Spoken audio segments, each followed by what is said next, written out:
Welcome to the JAMODI podcast. We are all surrounded by amazing coaches and leaders. So let's get an inside look at not just what they do, but how they do what they do. After all, becoming the best versions of ourselves is JAMODI, just a matter of doing it. Coaches, the JAMODI podcast is powered by Shoot 360. The future of basketball has arrived in Dallas-Fort Worth. Shoot 360 combines the latest sports technology with the fundamentals of basketball skill development. The result is a one-of-a-kind video game-like basketball program designed to improve your shooting, dribbling, and passing. Visit shoot360dfw.com to learn more and register for your free 1-hour workout evaluation. Shoot 360, the future of basketball is here. One thing I've struggled with, over the years is meeting with players and meeting with them on a consistent basis to where normally, and TJ Rosine talked about this, normally when you're meeting with a player, it's because something has already happened. Right. And you're just resulting at that point, trying to clean up. But if you can find a way to be meeting with them and regularly or getting to know them, you may be able to see some things coming. How and when do you meet up with players? Yeah. I try to, the one thing is get out of your office in the morning before practice and go hang out in the gym, and I know we're all busy. Maybe trying to put the practice plan together early in the morning, or you got some emails you got to cover, but get out of your office and connect with kids. It is obviously it's been said, it's not what you know, it's who you know. And it's about the relationships you build with kids. But another thing that I try to do with all my varsity kids, I try to take them all out to eat at one time during the year. So some kids have better tastes than others in food. Where do you want to go to eat? And we're trying to break the bank, and some of them are like being nice to me and I'll eat the dollar menu. And I have no idea if I'm probably breaking some type of law or something by taking them off campus. Nah. Yeah, that's all right. But I think there's something to be said that you invite them to go out to lunch, and it's just you and him out to lunch, and you do talk basketball, but you ask about the other things too. And again, that doesn't go unseen by the parents, because I had practice this morning and coach and I went out for lunch today. You guys did what? And so again, what'd you guys talk about? Did you guys talk about, what you're doing well and what you're not? No, we just talked about where I want to go to school, or, we got ACTs coming up, or man, I think my girlfriend, she's a psycho, or whatever it is. Again, you're creating real connection with your kids. And so again, you can push them really, really hard because you got equity in with them. And you don't do that just to manipulate them. You do it to care for your kids. But I think that's one thing we've been doing the last couple of years, and I've enjoyed it probably more than they have. I think it's such a great reminder to get multiple touches with players, and I'm guilty of. In a 43-minute workout, I will say everyone's name one time. That is a goal of mine in the gym. I'm going to say everyone's name. I like to give every player something throughout a workout. And, when it's me with 20 to 30 by myself in the gym, I do my best. But there are guys, if I'm not intentional with, and Tyrone Lee up at Frisco Wakeland, I learned from him a year ago to have 10-minute meetings with the guys. Just schedule them, have them come in real quick. 5 minutes, they get to ask you questions. 5 minutes, you get to ask them questions. You keep it on time. But the feedback from the players, from the parents, just from doing that little thing, because it was a touch outside of basketball, it just goes a long way. So great reminder. Yeah. I'd be curious to see too, if I remember in those educational observations, the person would track how many times you talked to, like where you walked and who you talked to. I'd be curious about during my practice of how many people I actually talked to, and then how much of it is, hey, good job, you did a nice job of this, and how much is a criticism. I'd be really curious to see over a course of a full practice, was I mostly positive? Was I mostly negative? Did I focus on these 5 individuals versus the rest of the 12, or whatever it would be? It'd be interesting to do that. I've had a few coaches say that they've done this, and I haven't had the guts to do it myself yet. But it's to wire yourself, record yourself through a practice, Yep. and to really become conscious of the filler words that we use, the Yep. mindless chatter that we don't want our players to do, but we do in Yep. practice, how long we talk on stops. Are we going for 30 to 45 seconds every time? And Yep. then maybe those, you get to have a better sense of those touches that you're getting with players. Coach, maybe you and I commit to us next season, us wiring ourselves, and then we'll come back around and say, you know, golly, I suck at this, or Yeah. no. But I think it's a good activity. It's a good idea. Yeah, I agree. It's hard to step back from your own situation and really be reflective on what you're doing on a daily basis. So. Man, what it TJ Rosine again. I'm just, every time that He's great. You say some good things, I just something pops in my head of something that, like, a guy said. He said self-awareness is a superpower. Yep. Yeah. How many coaches think that their culture is one way, think that they're coming off one way, but it could be the exact opposite, or we might just fool ourselves or trick ourselves. So anything we can do to help that self-awareness come through, I think is huge. I know I don't want to steal your thunder on things, but I know one of the tops we potentially were going to talk about was qualities of a great leader. Yeah. And let's just go right into it. Yeah. Okay. I think like my best leaders are the people who are the most aware of other people.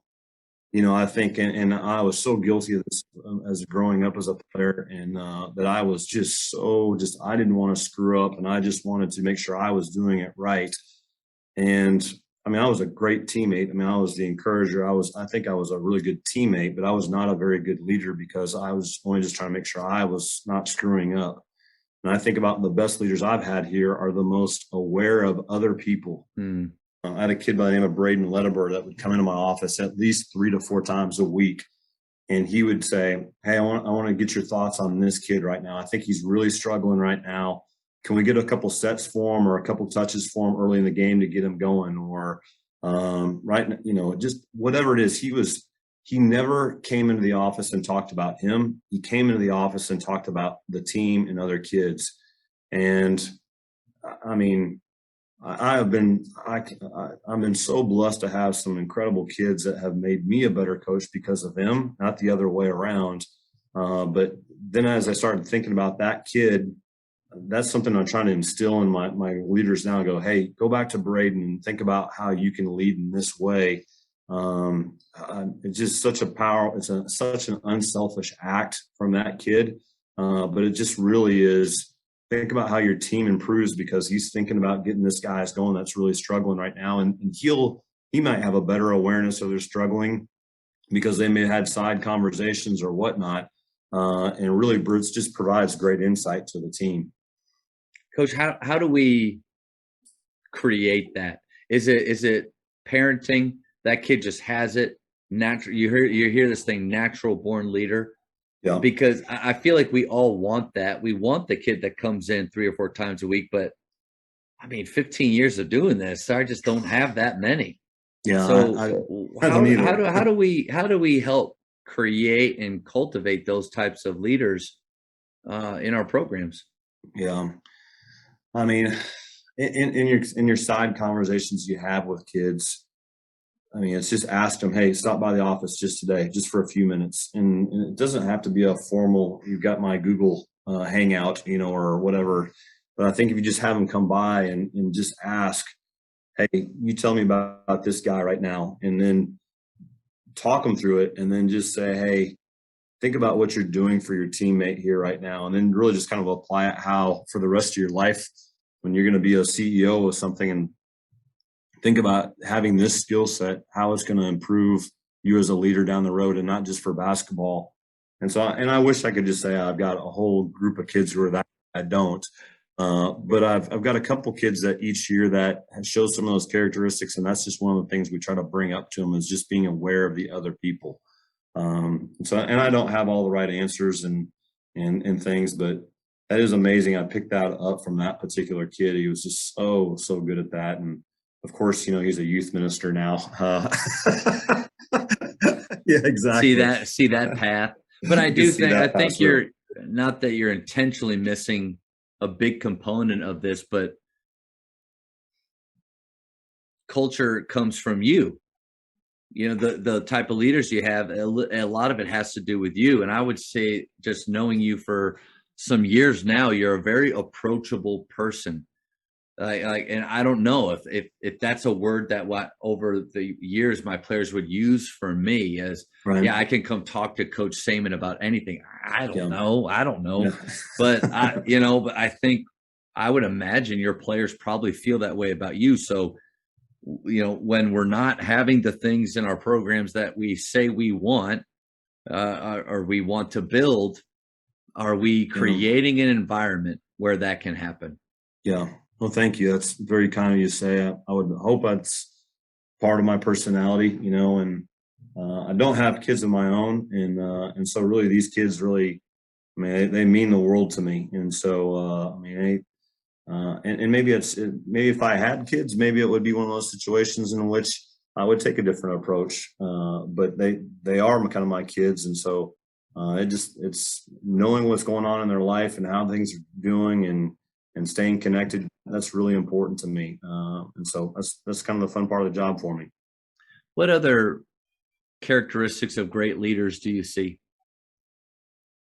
They're just bold. I go back to the kid who grabbed the practice plan. They're not afraid to put themselves out there.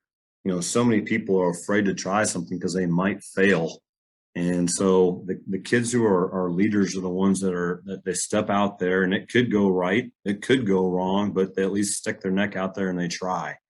And so, if you have that kid who's not afraid, and really think about, for some people, they've tried to do that and then it didn't go right, and then they get chastised for it, they'll never do it again. Yep. And so if they stick their neck out there and it goes wrong, don't chastise them for it. Maybe you go back and talk about, hey, this worked really good. This didn't turn out exactly right. Maybe what could we have done better? But certainly don't put them in positions to try to lead. And then when it doesn't go right, then go ahead and place blame on them. And so I think we just want to try to create bold people who are willing to step out and try it, Yeah. And I think you nailed it with, we want our players to take risks, to take chances. They will not do it if the chance of it failing they think it'll lead to a punishment or a consequence. Yeah.